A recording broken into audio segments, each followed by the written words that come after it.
interestival pour demain et jeudi qui sera suivi d'une dégradation orageuse et d'une baisse des températures.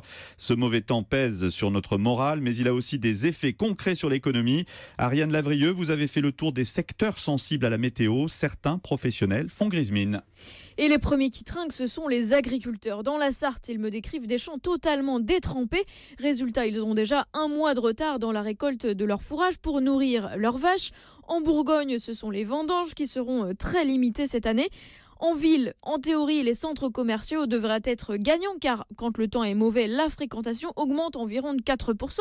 Mais cette année, le climat social tendu plus la pluie, eh bien ça donne un chiffre négatif pour Jean-Michel Silberstein du Conseil national des centres commerciaux. Il y a eu pas mal de mouvements sociaux, il y a eu surtout des pénuries de carburant et donc ils voulaient conserver le carburant pour des choses, j'allais dire, beaucoup plus cruciales comme par exemple aller au travail. Donc on a eu une baisse de fréquentation de 2% au mois de mai. Il y a seulement un secteur qui s'en sort un peu mieux, les parcs d'attractions couverts. Arnaud Bennett est le président du syndicat des espaces de loisirs et attractions culturelles. Si vous prenez des sites comme l'aquarium de Saint-Malo, comme même des parcs comme Futuroscope qui sont des sites couverts, ce sont des sites qui peuvent facilement à cette saison être en progression de 5, 6, 7, 10% sur le début de sa saison. Mais cette hausse de la fréquentation ne profite étonnamment pas au cinéma qui font un peu moins d'entrées que l'année dernière. Ariane Lavrieux. Europe 1, 7h06. On en vient à la crise